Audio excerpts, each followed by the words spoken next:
نحمدہ ونصلی ونسلم علی رسولہ الکریم اما بعد فاعوذ باللہ من الشیطان الرجیم بسم اللہ الرحمن الرحیم یسألونک عن ذی القرنین صدق اللہ العظیم۔ محترم ناظرین، آپ دیکھ رہے ہیں درسقرآن.com کے خوبصورت پلیٹ فارم پر قصص القرآن۔ آگے بڑھنے سے پہلے یہ ریکویسٹ کروں گا کہ اگر ابھی تک آپ نے درسقرآن.com کے چینل سبسکرائب نہیں کیے تو سبسکرائب کر دیں، بیل آئیکن کا بٹن ضرور دبائیں اور ویڈیو کو صدقہ جاریہ سمجھ کر آگے شیئر کریں۔ محترم ناظرین، قصص القرآن میں ہم قرآن مجید کے مختلف واقعات کو سن رہے ہیں اور پڑھ رہے ہیں۔ قرآن مجید نے پچھلی قوموں کے مختلف واقعات بڑے ہی خوبصورت انداز میں بیان کیے ہیں۔ ان واقعات میں سے ایک خوبصورت واقعہ وہ ہے ذوالقرنین کا۔ ذوالقرنین کی جو شخصیت ہے، اس کے حوالے سے مورخین کی مختلف رائے ہے، ہمارے سامنے موجود ہے، لیکن قرآن مجید نے جس ذوالقرنین کا ذکر کیا ہے اسے مشرق سے مغرب تک دنیا میں ایک وسیع و عریض سلطنت کا مالک بتلایا ہے۔ ذوالقرنین کے حوالے سے مختلف باتیں، مختلف آراء مورخین کی کتابوں میں پائی جاتی ہے، لیکن ذوالقرنین کے حوالے سے قرآن مجید نے یہ ذکر کیا کہ اس نے کئی مہمات شروع کر رکھی تھی، جن میں سے 3 مہمات کا زیادہ ذکر ہے قرآن مجید کے اندر، اور اس کے نیک، عادل، منصف، ایماندار ہونے کا بھی قرآن مجید کے اندر ذکر اور اشارہ ملتا ہے۔ واقعہ کچھ یوں ہے کہ رسول اکرم صلی اللہ علیہ وسلم کے مبعوث ہونے کے بعد، دعوی نبوت کے بعد، جہاں بہت ساری اور چیزیں تھیں آپ کے سامنے، وہیں کچھ لوگ تردد میں تھے، شک میں تھے کہ کیا یہ نبی ہیں یا نہیں ہیں۔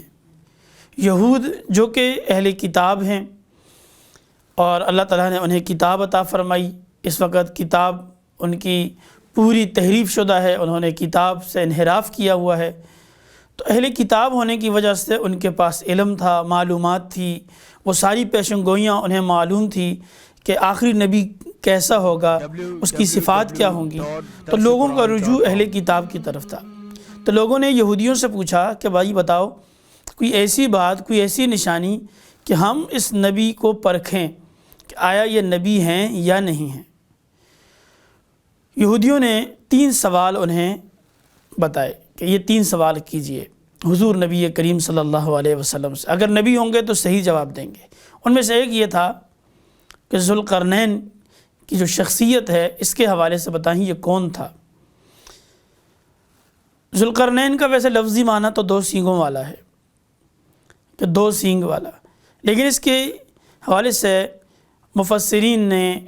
اور مختلف مورخین نے مختلف معنی ذکر کی ہیں۔ بالخصوص ایک خوبصورت معنی جو دل کو اچھی لگی وہ یہ ہے کہ اللہ تعالیٰ نے مشرق اور مغرب پوری دنیا کی سلطنت جو ہے ذوالقرنین کو عطا فرمائی تھی، اس لیے پوری دنیا، مشرق اور مغرب،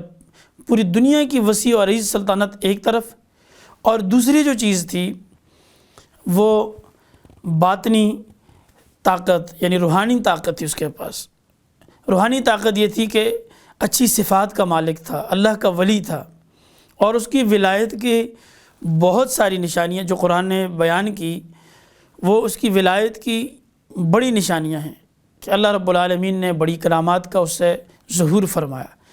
تو جو باطنی طاقت اللہ تعالیٰ نے عطا کی تھی، باطنی سلطنت تھی جو دنیا پر، اس کی ایک باطنی سلطنت اور ایک ظاہراً جو ظاہری سلطنت تھی، ان 2 سلطنت کو ذوالقرنین کہا گیا کہ جو ہے ویسے 2 سینگوں والا، یعنی 2 طاقتوں والا، 2 قوتوں والا، 2 سلطنتوں والا، اللہ تعالیٰ نے اتنی بڑی سلطنت کا جو ہے اسے مالک بنا دیا گیا تھا۔ اور صوفیہ اکرام تو یہاں تک فرماتے ہیں کہ ذوالقرنین کو اللہ تعالیٰ نے صاحب کرامت بنا کر اس دنیا میں مبعوث فرمایا۔ جس طرح انبیاء کو مختلف معجزات دیے، اس طرح اولیاء میں کرامات، اور کرامات جو ہیں وہ ذوالقرنین کو بھی اللہ تعالیٰ نے بڑی کرامات دی۔ اس کی بڑی کرامتیں تھیں کہ پوری دنیا کے بادشاہ اس کے زیر، اس کے نیچے آ گئے، اور وہ تمام دنیا کے بادشاہوں پر حکومت کرنے والا بادشاہ تھا، باوجود اس کے کہ ظاہراً وہ ایک جبار، ایک بادشاہ تھا، ایک طاقتور انسان تھا، لیکن اندر سے وہ انتہائی عاجز اور فقیر انسان تھا، درویش تھا، اللہ کا ولی تھا۔ مختلف اقوال ہیں، ہم چونکہ اس بحث میں نہیں پڑھتے، یہ قصہ ہے، ایک واقعہ ہے، اس کو واقعے کی طرح بیان کرتے ہیں، لیکن کچھ چیزیں جو معلومات کی حد تک، کہ ایک رائے یہ بھی ہے کہ حضرت ابراہیم علیہ السلام کا دور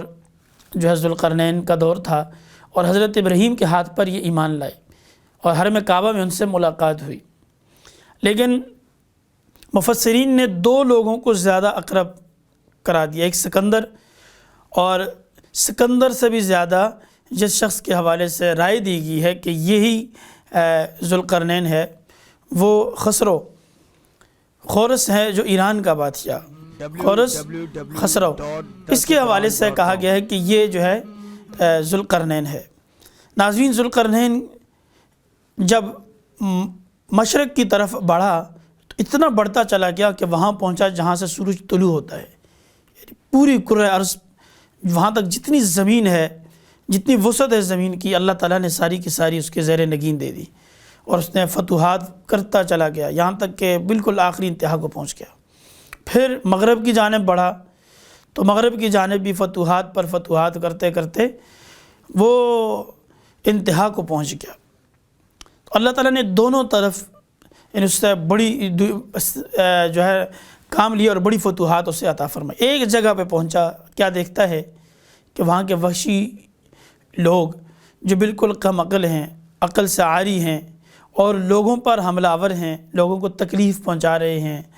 لوگوں کو اذیت دیتے ہیں۔ تو لوگوں نے شکایت کی کہ یہ کچھ ایسے وحشی لوگ ہیں جو ہمیں تکلیف پہنچاتے ہیں، ہماری آبادیوں میں آ جاتے ہیں۔ تو گویا ان کے حوالے سے بہت کچھ لکھا گیا ہے، بتایا کہ وہ انسانوں کو بھی انسان خور ہیں، انسانوں کو بھی کھا جانے والے، ہر چیز کو کھانے والے ہیں، اور بہت ہی زیادہ جو ہے خطرناک لوگ ہیں۔ تو انہیں قرآن نے یاجوج ماجوج کہا۔ ذوالقرنین نے ان کی حفاظت کے لیے ایک دیوار تعمیر کی، اور اس دیوار کو لوہے اور تانبے سے بنایا۔ لوہا پگھلا کے ڈالا گیا پہاڑوں کے درمیان، پھر اس پہ تانبا ڈالا گیا، اتنی مضبوط ہوگی اور اتنی چوڑی اور اتنی بلند ہوگی کہ جس سے یاجوج ماجوج نہیں اس پہاڑ کو جو ہے سوراخ کر سکے، نہیں اس کی بلندیوں پہ چڑھ کے دوسری طرف سے نیچے آبادیوں میں آ سکے، اور نہیں اسے توڑ سکے۔ اب یہ پہاڑ کہاں واقع ہے، کہاں ہے یہ دیوار، تو یہ اللہ ہی جانتا ہے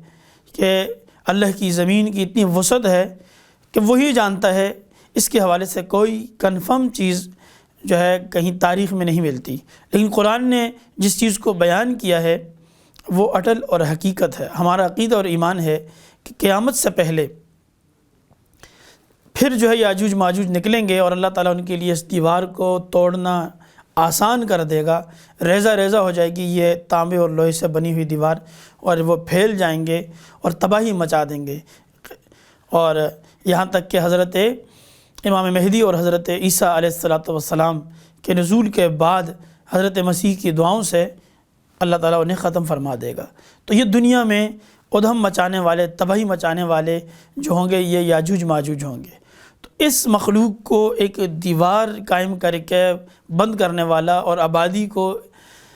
اس مخلوق کی جو ہے اذیتوں سے بچانے والا وہ ذوالقرنین ہے۔ اللہ تعالیٰ اسی طرح پہلی قوموں کو جو ہے عبرت بنا کر ان کے واقعات کو آنے والی نسلوں، آنے والی قوموں، آنے والے لوگوں اور انسانوں کے لیے بطور نصیحت رکھتے ہیں، تاکہ وہ ان سے عبرت حاصل کریں اور راہ راست پر جو ہے گامزن رہیں۔ اللہ رب العالمین ہمیں راہ راست عطا فرمائے، ہمیں قرآن مقدس اور انبیاء علیہ السلام کی جو ہدایات ہیں ان پر عمل کی توفیق عطا فرمائے۔ وآخر دعوانا ان الحمدللہ رب العالمین۔